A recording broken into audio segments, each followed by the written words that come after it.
The Dallas Stars have evened up their second-round series against the Seattle Kraken after a 6-3 win in Game 4. And on today's episode, we'll be highlighting some of the heroes from this game. Miro Heiskanen comes back after a scary upper body injury and leads the game in time on ice. We'll talk about Jake Oettinger's mental toughness, and we'll also talk about Max Domi, the surprise hero from this game. All of this and more coming up on today's episode of Locked On Stars. Your Locked On Stars, your daily podcast on the Dallas Stars. Part of the Locked On Podcast Network. Your team every day.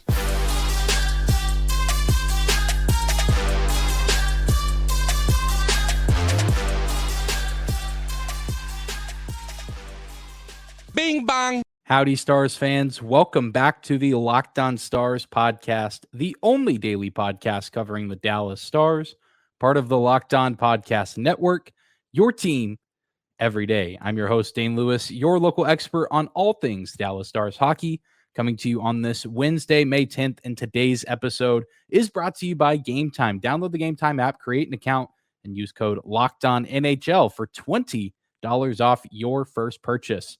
And whether this is your first time here or you are a recurring listener, thank you for stopping by and making Locked On Stars your first listen every single day. Be sure to subscribe to the show wherever you get your podcast at or on YouTube. And if you're watching on YouTube, let me know in the comment section down below how you're feeling after last night's big win. The Stars and the Kraken now even at 2 wins apiece. It is now a best of 3 series headed back to Dallas for Game 5 tomorrow, Thursday night, and plenty to discuss after Game 4. The Stars had their back against the wall. There was a little bit of uncertainty headed into the game about the kind of performances we would see from the team, but a lot of those were quickly put to rest. And one of those question marks was Miro Heiskanen, who was technically a game time decision going into Game 4. He takes that puck to the face in Game 3. He gets his face stitched up. Pete DeBoer said after Game 4 that those stitches affect the way that he eats and I think even sleeps. So it's not just, it probably hurts a little bit, but it's whatever. I mean, this is something that is changing the way that Miro Heiskanen is having to live his life at the moment. Yet he finds a way to power through, and he plays in Game 4. And he doesn't just play. He leads the game in time on ice. He skated for 31 minutes and 2 seconds. That is over half of the game. In case you didn't know, an NHL hockey game takes up 60 minutes of clock time. Miro Heiskanen skated 31 minutes and 2 seconds of that time. And the next closest player on Seattle's roster, defenseman Adam Larsson, with 22 minutes and 44 seconds. Miro Heiskanen is not your average defenseman, but unfortunately, most people outside of Dallas and most people who don't watch the Stars as consistently as a lot of us do, don't see him that way. I feel like I'm getting a sense here in the postseason that these national broadcasters, whether it be ESPN, TNT, TBS, you name it, I'm getting the sense that they don't necessarily understand who they're getting to watch. They really, and I mean, this can be traced back even to Game 3. I feel like there wasn't really a concern on the broadcast. I mean, I think there was concern for Heiskanen's health and well-being, but not really a concern for the Stars as a team in recognition of, hey, you're now missing your best player and far and away your best defensive weapon.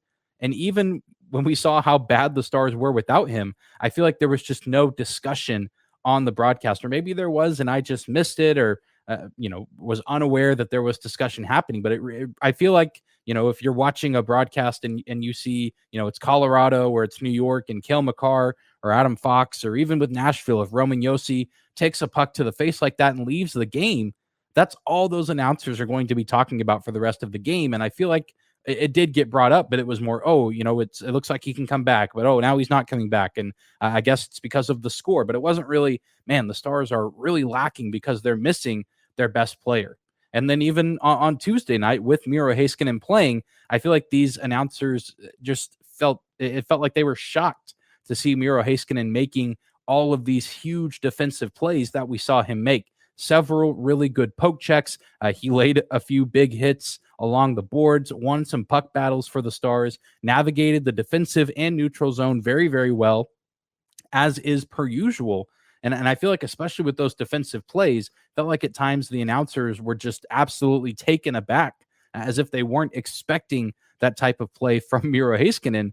But again, for people like you and you and me, people who watch the Stars consistently, we see Miro Heiskanen make these kind of plays on the regular. And it's starting to just get to a point where it's a little bit ludicrous that he's not getting the recognition that he ought to be getting. Going into this season, a lot of us really had the belief that this would be the year that Heiskanen would finally start to garner the recognition of being in that upper echelon of defensemen, at least in the eyes of the national media. I feel like we've known for a while that Heiskanen is special, but we were finally ready for him to get that attention and the recognition of, okay, this is a guy who belongs in the same conversation as Cale Makar, as Adam Fox. And he's done that. A 73-point season, incredible defense on the other side of the ice. But yet you even just look at, the award nominations. Cale Makar with 66 points is a Norris finalist, despite Miro Heiskanen again having 73. And Makar did miss a good portion of the season due to injury, but that's not Miro Heiskanen's fault. It's not anybody's fault. It's not Cale Makar's fault either. He had a good season. I'm not trying to discredit the kind of player that Cale Makar is, or the season that he had, but saying that he should be a Norris Trophy finalist over a guy like Miro Heiskanen feels wrong to me. And I feel like it's just one thing stacked on top of another of Heiskanen not getting the recognition that he deserves. The NHL seems to be unaware that they have a superstar defenseman playing in Dallas, Texas, and it feels like the only people who really know this are people in Dallas. And even you want to look at the rest of the Norris nominations. I mean, Erik Karlsson's probably going to win. He scored a ton of points, but he doesn't play on the penalty kill. It's a defenseman award, and I know scoring points and generating offense at the blue line is part of it, and Erik Karlsson was very good at that. He doesn't play on the penalty kill. He doesn't experience the whole gameplay experience. He doesn't play all of the aspects of defense like Miro Heiskanen does, while also chipping in on offense as well.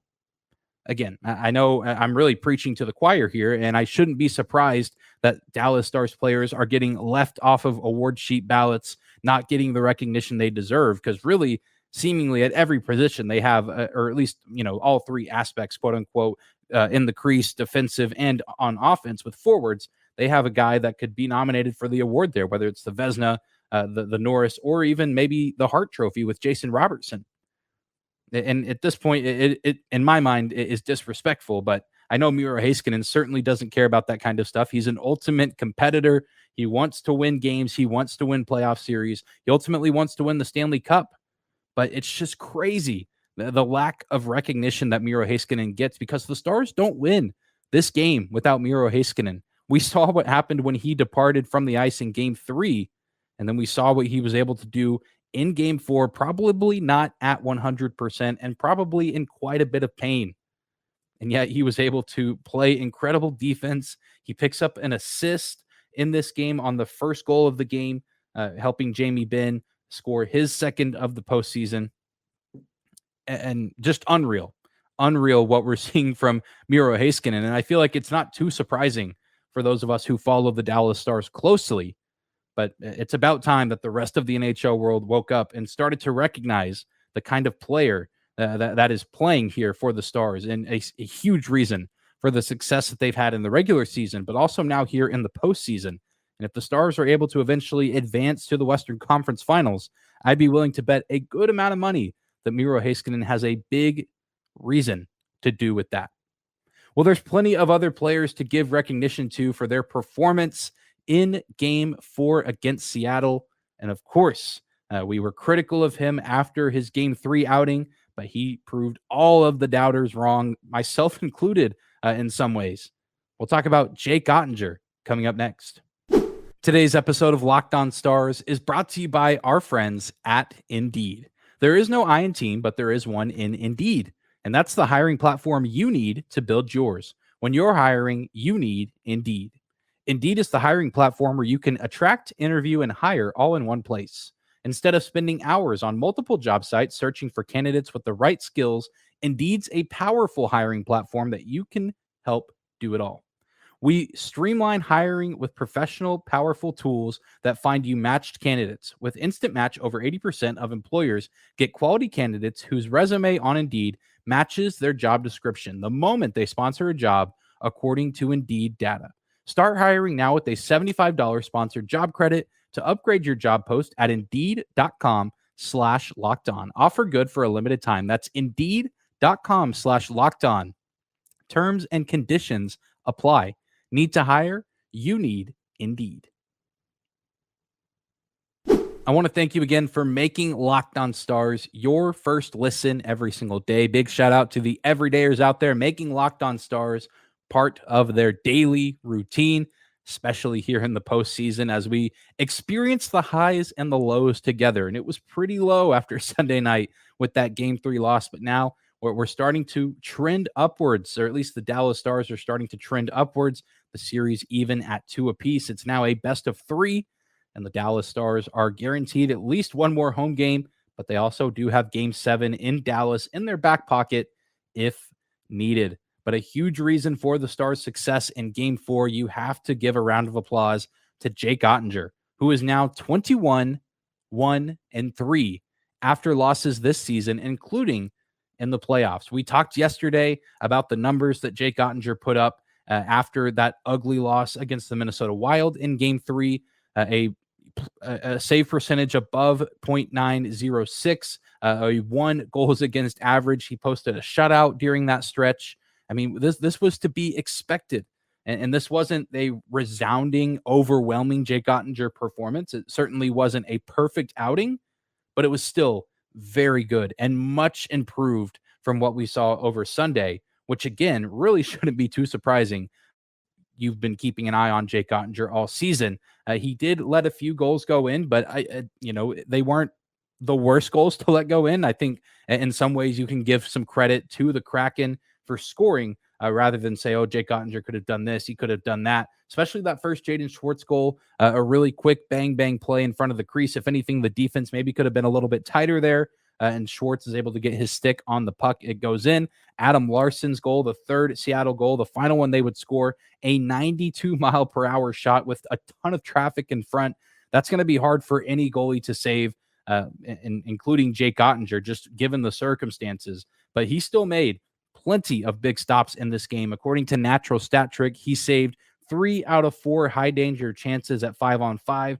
He stopped 2 power play shots on goal from the Seattle Kraken. The Stars' penalty kill continuing to shine here in the playoffs, and that, of course, includes Jake Oettinger, who is often the Stars' best penalty killer, coming up with plenty of big saves. There were plenty of times where the puck kind of trickled into the low slot or trickled into an area where there was a golden opportunity for the Kraken to score a goal. And at a lot of times, it was in the second and third period where they really could have had a chance to get back in the game or really start to tilt the momentum in their favor. But Jake Oettinger stood his ground, looked calm, cool, and collected, and continued to make some very big saves in order to help keep the Stars in the driver's seat for the majority of the contest. Jake Oettinger showed his mental toughness and showed that he is one of the best in the league in that regard. His ability to learn from his mistakes, but also forget the bad performances, pick himself up, and move on. That's so important for a professional athlete to do, especially a goalie in the NHL. If you ponder too long on the lows, you're going to continue to get the same results. But if you learn from your mistakes and understand that nobody's perfect and nobody's going to have a perfect night every single time they step out there on the ice, but you can only control your attitude, your effort, which Jake Oettinger knows that. Things aren't always going to go your way, but as long as you continue to work hard and look for ways to improve yourself and take accountability whenever you do perform less than ideal, which Jake Oettinger does. If anything, maybe he's a little too hard on himself at times.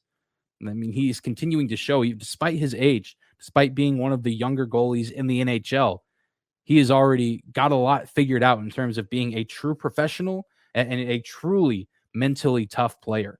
And it's been such an incredible journey to watch in his development from his rookie season a couple years ago to where he is now, continuing to be the backbone of his team when a lot of people outside of the Stars bubble were probably expecting him to finally start to fall off a little bit. It's not all going to be, an upward trajectory throughout the postseason. We talked about this yesterday as well. We've seen plenty of Stanley Cup champion winning goalies have bad performances in the playoffs, but the good ones always find a way to bounce back. And now Jake Oettinger with his team is headed home to defend home ice with a huge win at stake. And this is an opportunity here in Game 5 where the goalie battle can really start to reveal itself to be tilted in the Stars' favor. I mean, we saw Jake Oettinger get chased from the game on Sunday, and then we see Philip Grubauer get chased from the game against the Stars on Tuesday night. So can Grubauer, can he do what Jake Oettinger did? Does he have what it takes in order to bounce back and deliver a big-time performance for his team? And again, Jake Oettinger was good. I still feel like we have yet to see that true dominant Jake Oettinger game here in this series. But can Philip Grubauer bounce back, or are we starting to see a decline there? I'm not saying that Grubauer is all of a sudden going to fall off, because he's been incredible. He's been terrific in the playoffs up to this point, and it's going to be so intriguing to see how Jake continues to try to build off of what he just did in Game 4, and also see what Grubauer can bring to the table after getting chased out of the game on home ice. Is the mental toughness there? Does he have that same mental toughness as Jake Oettinger? And we're just going to have to see. I know Philip Grubauer's regular season numbers, not great, but he is a living testament to it's a whole new game in the postseason. But I'm curious to see how he responds. But I know what we're going to get from Jake Oettinger, because he knows what's on the line in this game. And he knows that his team needs to get this win in order to take their first lead of the series.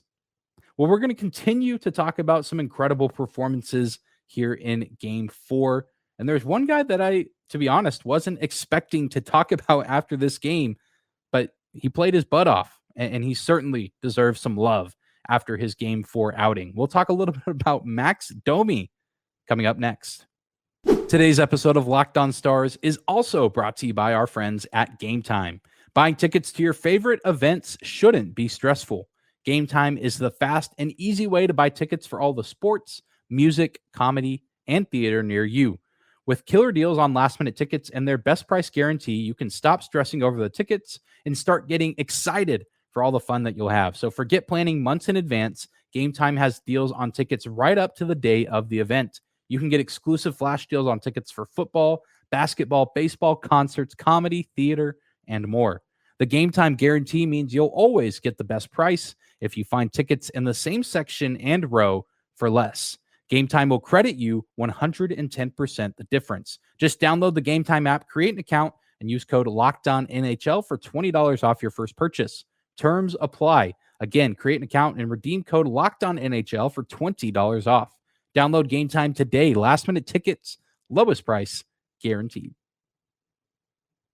Another special thank you to all the everydayers out there who continue to make Locked On Stars a part of their everyday lives. The show doesn't happen without an audience, and you guys have been an incredible one all season long, and we're going to continue to go into the postseason as deep as the Dallas Stars will venture, and even into the offseason.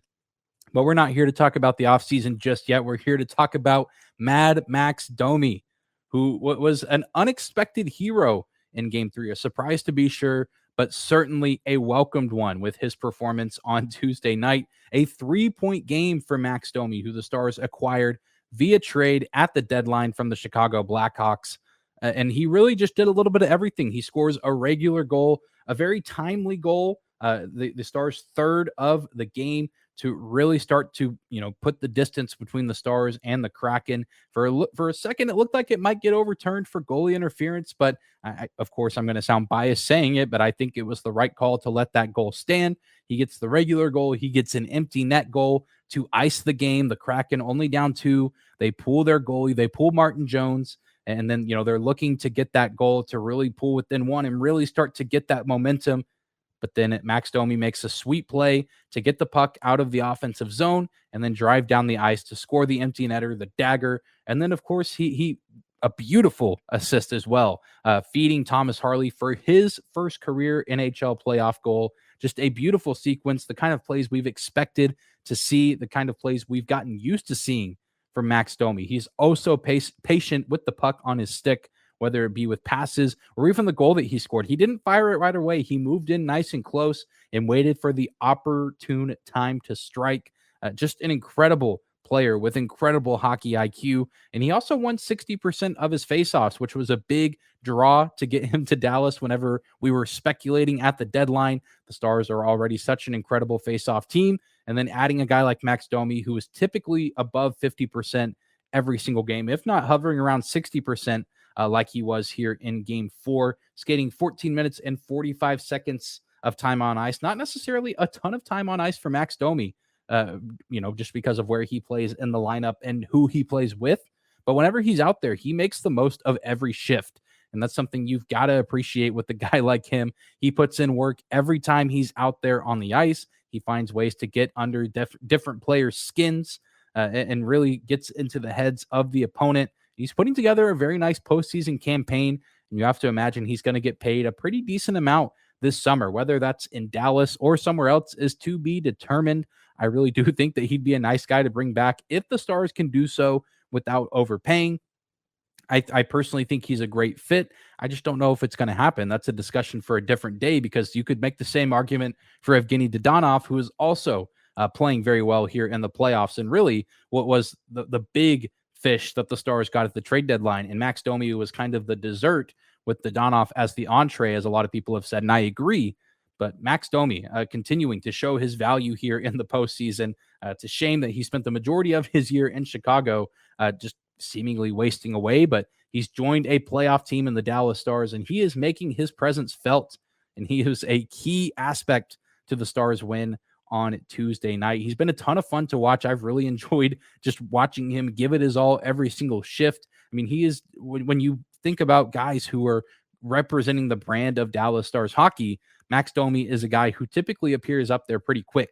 He's a gritty and grindy player, not the biggest guy out there on the ice, but he doesn't let that affect him or the way that he plays the game. And again, just his fingerprints all over game 4. And I expect that to continue to be the case as this series goes on, just continuing to make an impact on the offensive side, on the defensive side, and of course, in the faceoff circle, where the Stars have been the better team all series long.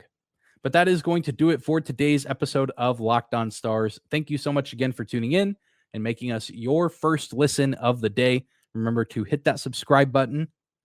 If you're watching on YouTube, follow us on your favorite podcasting platform of choice. You can also find and follow us on social media at Locked On Stars on Instagram and Twitter, as well as my personal Twitter account at Dane_Lewis. We'll, of course, be back here tomorrow getting you set for Game 5 for the Stars and Kraken, meeting back up at the AAC to see who can take that coveted 3-2 series lead here in the second round and get one step closer to the Western Conference Finals. Should be a great game, and we'll, of course, be talking about Jason Robertson and hopefully getting some health updates for guys like Mason Marchment, Yanni Hakanpää. Hakanpää, of course, did miss Game 4. Ty Dellandrea out with the flu, and Mason Marchment does not return to the game for the second and third period after taking a straight elbow to the head.